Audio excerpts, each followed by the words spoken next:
everybody, it's Mr. Wagstaff. Cool stuff to talk about today. We're actually starting a new unit today on citizenship and government, and basically what the roles are of a citizen. What is a citizen is a big thing about what we're going to talk about today. Basically, who's a citizen, how do you become a citizen, what are the different types of citizens, and how immigrants, which is basically the history of our country, have become citizens and how that applies today.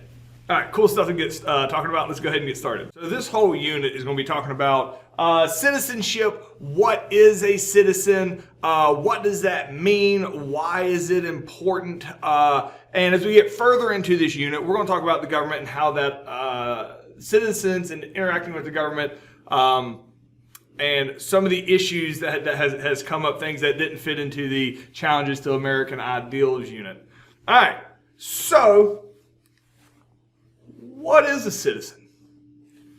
Now, I can tell you the definition is a legally recognized member of a country. That's what a citizen is. Now, there's a lot of people that live in the United States, well over 300 million people that live in the United States. Not everybody inside the United States is a citizen.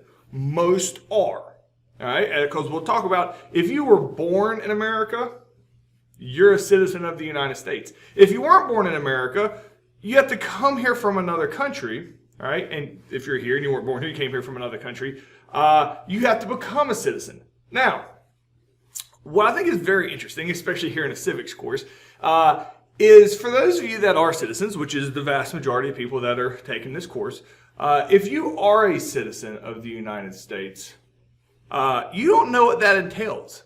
To be an immigrant coming here and the things you have to jump through, one of the most interesting things is that only 62% of Americans know enough stuff about our country to pass the test required to be a citizen. There's all types of requirements to be a citizen of the United States. One of those is you have to take a test. Only 62% of Americans could pass that test. And you're like, how dumb can they be? 62% of Americans don't know stuff about America. As we start talking about immigrants and the things that immigrants have to do and the challenges that they face to become citizen and what the responsibilities and duties are of a citizen, I want to show you some questions here that are part of this test that immigrants have to take in order to be an American citizen. All right? So, here's a question. All right? Who is the Chief Justice of the United States now? Did you say John Roberts? If so, you got it right. Good job. Next question. Who was the president during the Great Depression of World War II? FDR. All right, now name your U.S. representative. So do you know who your U.S. representative is? It depends on where you live. That's what that box is for. The Federalist Papers. Who wrote those?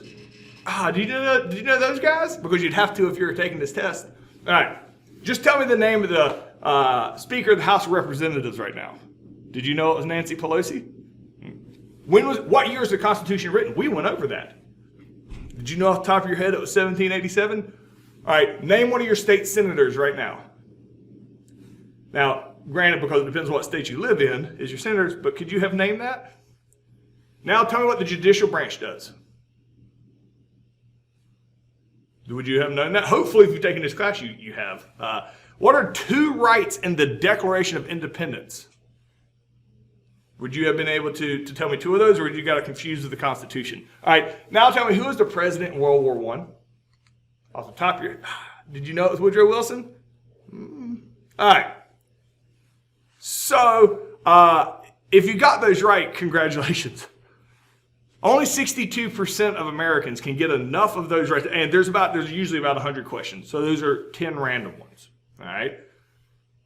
So becoming a citizen of the United States is not an easy task. So typically, people that go through the whole process to become a citizen actually know a lot more about citizenship in the United States than the people that are naturally citizens that didn't have to do anything to get their citizenship. So this brings you to the question, why is it important to be a citizen? Like, who cares if you're a citizen or not? Because everything we've talked about in this course, in the Constitution, the rights, and all these protections you have, by the government for the government, right? Sometimes it's protections from the government. Those only apply to citizens, because there's a whole separate set of rules for people that aren't citizens. So it is important to be a citizen of the United States so that the rights and things that are provided for you are upheld as a citizen.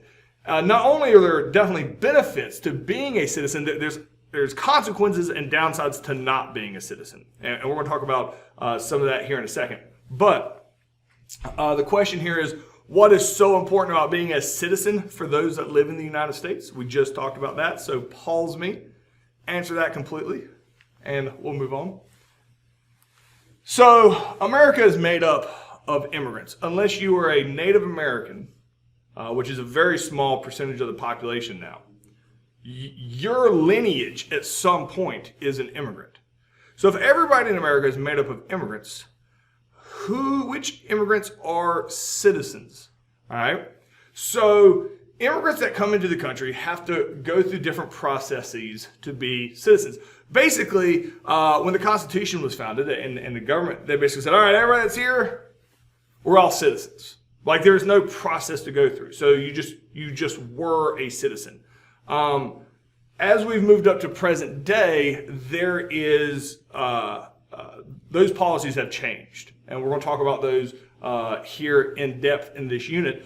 If you're not a citizen and you come into the country, there's a lot of red tape you have to go through. And it is very difficult and complex to legally become a resident of the United States. Now, step one, if you want to be a citizen of the United States and you weren't born here, you have to come to America and you have to do so legally. You have to go through all this paperwork, you have to have all this documentation. So if you're not documented, all right, and we'll talk about the term illegal aliens. Nowadays they use the term undocumented residents, but both of those terms are used. An undocumented resident is somebody who's come into the United States and did not fill out the paperwork legally to be here. So it would be against the rules for them to be here. It's an illegal process for them to be here, and they would be called undocumented residents. If you are caught in the United States and nothing is absolute in really anything, if you're caught in the United States as an undocumented immigrant or an illegal alien, one of the main consequences you can face is deportation, which is sending you back to where you came from. Now, that might not seem like a big deal if you grew up in America. You're like, oh, they'll just go back to their home country. That's cool. I'm sure it's just as nice as America. No, we're going to talk about today, there are some catastrophic reasons people leave where they're from to come to the United States, and being sent back there is pretty, there's a reason that they broke the rules coming into the United States because, well, depending on their individual situations, it's probably not a good thing for deportation to get sent back. So let's talk about some numbers here. 86%, right, of the immigrants in the United States were born in the United States. So that might, in your mind, cut off the idea of being an immigrant. If they're born, well, they're not an immigrant. It's to their families. Of those remaining 14%, 7% are naturalized citizens, 7% are non-citizens. And that's what we're going to talk about today with visas and green cards. All right. Now, let's talk about undocumented immigrants and illegal immigrants. All right. Of the immigrants that are in the United States today, all right, 29% are unauthorized immigrants or illegal aliens or undocumented residents, however you want to say it. The vast majority of immigrants that come into the United States, all right, over 70%, do so legally, all right? It is really important in the United States to know who is inside the United States, especially after 2001. There became a much bigger focus on that after the terror attacks of 2001 to make sure if there are terrorists out there that want to do bad things to America, they can't just come into the country and nobody know about it. So there's a huge focus. We have seen it really in the 21st century of this idea of wanting to know who is in the United States, why they're here, and what their motivations are. So for safety reasons, the United States makes a very strong effort to know who's here. So illegal immigrants, undocumented immigrants, really send up the red flag to a lot of people in the United States government because the concept is safety. All right. So the question here is, why is it necessary for the United States government to know who is living in the United States? So pause me, answer that completely, and we'll move on. All right. What's an alien? An alien is not an extraterrestrial space creature. That's not what an alien is. All right. An alien is somebody in the United States that is not a citizen, which means, because America has it set up, if you were born here, you're automatically a citizen. So if you were not born in America and you come here from another country, you are considered an alien. All right. If you become a citizen, you're no longer an alien. But there are two types of aliens: legal aliens and illegal aliens. Since illegal aliens came into the United States undocumented, we're going to spend a lot more time here talking about legal aliens because it is a complex process to come into the United States legally and stay. So, residents of the United States that come, or aliens that come in here from other countries, and now if you're just coming to have a vacation, if you're coming in from say you live in Mexico and you're flying to Miami for a week-long vacation, that's just visiting. You just have a passport for that. And there's a lot of documentation that goes along with that as well. Just as if you're in America and you go to the Bahamas, lots of documentation. Want to know where you are, how long you're going to be there. So there's really two different types of legally staying in America for like longer than a week or two, and that is the visa, which you see here on the right, which is basically people that are going to stay here for 6 months or so, and visas are usually given to people for stuff like work, and we'll talk about this more in a minute. The more permanent of the two options is the green card, which is here on the left, which allows non-citizens to stay permanently. All right, so aliens that come into the United States legally will have either a visa or a green card if they're not a citizen. So let's bring up the idea of illegal immigrants, because I do think this is important in today's society. There is pushback on the negativity that illegal immigrants get. And we're going to talk about how difficult it is to do things legally. All right? And you're like, well, if they're coming to America, they should do things legally. And the vast majority do and are capable. All right? And I'm sure there is people who come in illegally who, for whatever reasons, just chose not to do things legally. It is a very difficult process. And just because you want to become a citizen doesn't mean the United States government will allow you to do so. So it's not open to everybody. All right? And there's a lot of things that would disqualify you from becoming a citizen in the United States. So calling somebody an illegal immigrant, the idea when that word became common is the fact that their status is illegal, not them as a person, but it's just one of those words that over time has gotten touchier of calling somebody illegal, like you're an illegal. Like, it's just one of those words that when it gets used enough, it starts to gradually change its meaning. We've seen that throughout history. So in 2021, when this is being recorded, the idea that no human being is illegal is an idea that's starting to catch on. And I think calling somebody an illegal alien as we move forward in society will probably become less acceptable than it is right now. So that's why there's different terms for the same thing. Because there are people who want to stay in the United States. They're here illegally because there's a lot of reasons people would flee their countries, and there's a lot of reasons they're going to come to America. So not all immigrants that are here did so legally, but it's not because they just chose not to or that they're criminals. It's because of the way a lot of the governmental policies are set up that if they said, hey, I'm here, I would like to go through the process correctly, America's going to say, nah. But they're coming from a war-torn country, or they're having literally people in their village being beheaded because they're drug cartels. And they're trying to better their life for their family. Like, all right, well, America said I can't come in legally, but being illegal in the United States is still safer than being legal from where they're from. So it is a unique situation on how do you deal with people when you say you can't come into the United States, but then they do anyway, because doing things wrong in America is still safer for their family than doing it the right way from where they're from. At what point does human nature... Anyway, we're getting into the more philosophy concept of it. But there are a lot of Americans here, a lot of people that live in the United States that are not citizens. Using the term undocumented, like this guy says, I'm an American without papers. He said, I identify as an American. I may not be a citizen and I might be undocumented, but I still feel like I'm American. And one of the bigger pushes that we have today is undocumented people wanting to have a path to say, what can I do? I will do it right. I'm not a criminal. What can I do to get towards citizenship? And America's response very often, actually this is our response, did you do it the right way when you got here? No?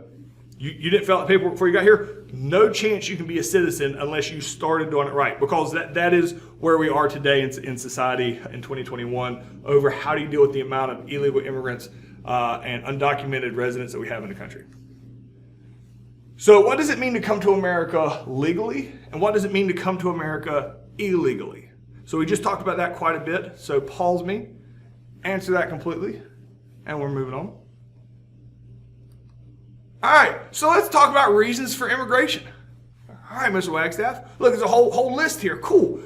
Religious. All right, a lot of people want to come here for to be able to practice their religious belief without fear of persecution. Absolutely. Tons of immigrants in the United States that came for religious freedom. Awesome. Great. Yeah, this is when that was. Pilgrims and Puritan times. All right. We, unless you're a Native American, are all immigrants at some point. So to say religion is a main driver of immigrants over time is true, but present day, for religious freedom is not going to be an acceptable reason that America lets you into the country unless you are a refugee of somewhere that is being discriminated against. So that's another big thing that a lot of the immigrants that are coming into the United States present day are refugees. They are leaving a place that's pretty terrible. And so this is a list of the refugee admissions, like the number between 1975 and 2019. The number seems relatively consistent. You see 1975 and 1980 are really high. 1975, and let me show you this other one over here. One of the big reasons that so many people came in 1975 was because we were at war with Vietnam. And so the people, we had finished the war of Vietnam, they had become communist, and anybody that had supported America during the Vietnam War and just supported democracy were in danger of being killed or imprisoned or being punished severely for supporting America. So America allowed a lot of refugees from Vietnam into the United States then.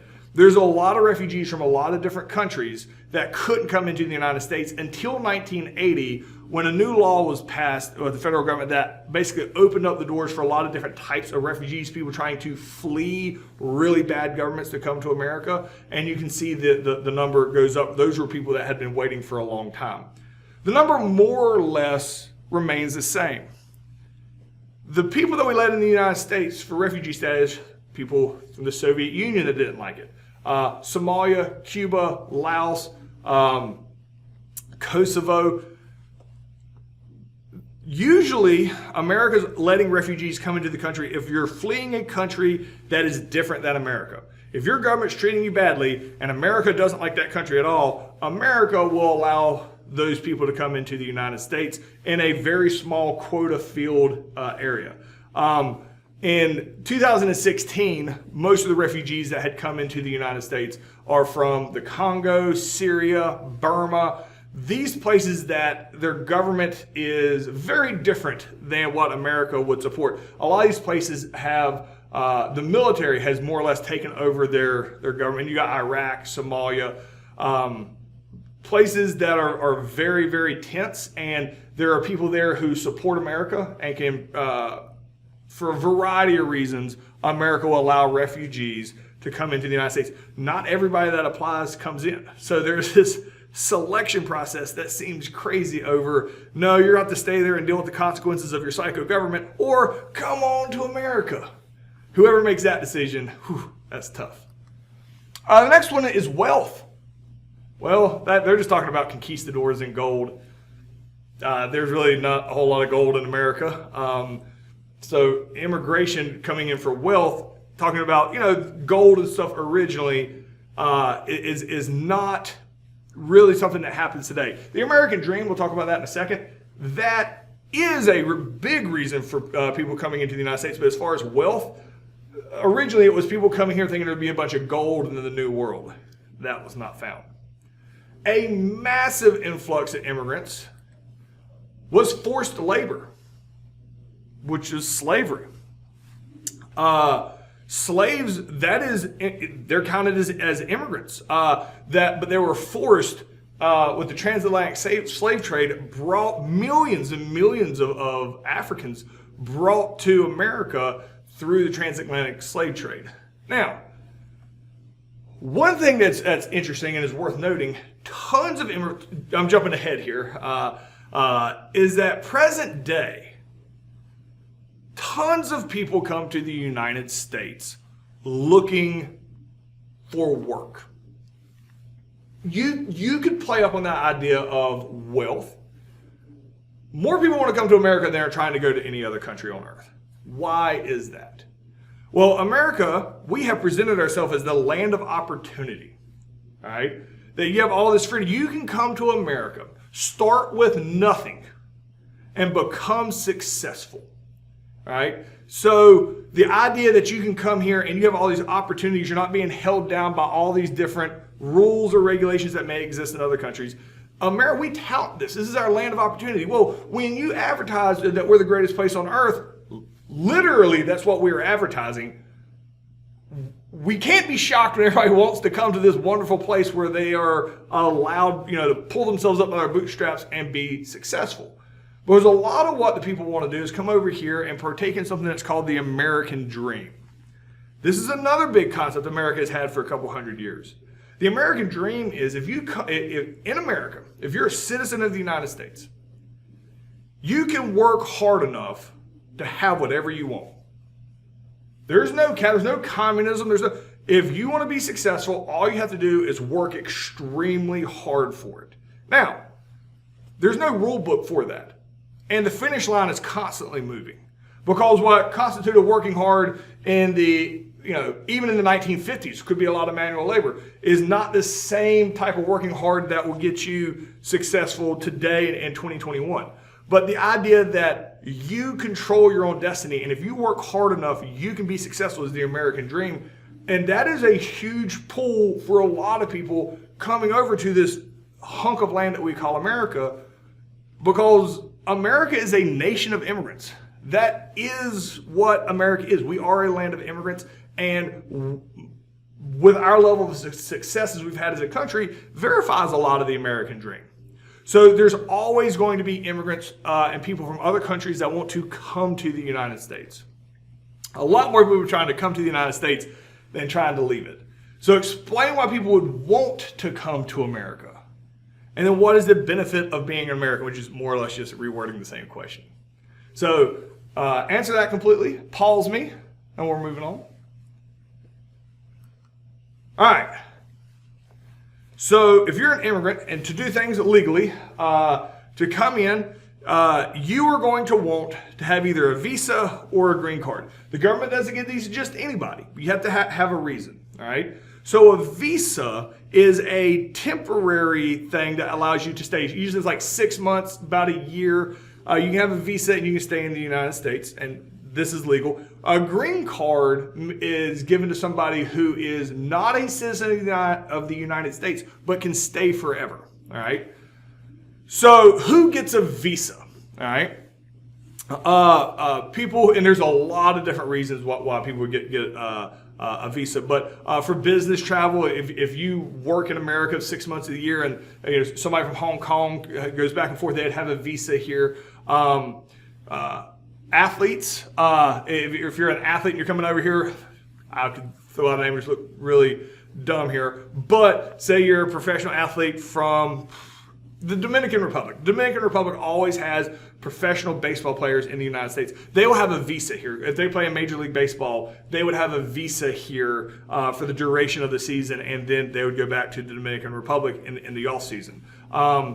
And then say you come to America for medical treatment, you would also get a visa for that.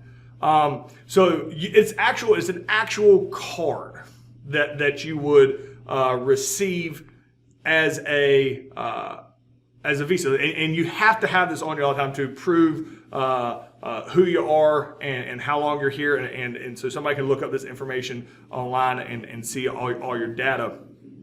Completely legal here, but it is for a certain amount of time. If you stay longer than your visa allows, then you would be an undocumented resident, and you would be breaking the law just the way if you'd come in without doing it legally. So the bigger one is the green card. Now, a green card is higher reasons to get it. One of the biggest things with the green card is, and this is what a green card is, it's got kind of that green tint to it. If you're not a citizen and you get a green card, you can stay in America permanently. The most common versions of green cards is you marry somebody that's an American citizen. That's kind of fast tracks you to getting a green card. It doesn't make you a citizen of the United States, but it does give you a green card and you can stay permanently. Typically, people that are going to stay more than 3 or 5 years in the United States will get a green card. There's some people that they're like, hey, I'm going to stay here 10 years for whatever reason, for work or whatever. We're setting up a new corporation here, and then I want to move to this other country or whatever. They probably won't fight to be a citizen, because to be a citizen, you have to give up your citizenship from your other country in America. And we'll talk about that in a later lesson. But a green card is a permanent thing that somebody gets, and a lot of time it deals with family. That's the most common. Somebody marries somebody that is already an American citizen, and that will kind of fast track them into being approved to get a green card if they go through the process legally. So the question here is, give an example of a person who would have a visa and a situation in which someone would need a green card. So answer that completely, and that's as far as we're going to get today. Hope you enjoyed it.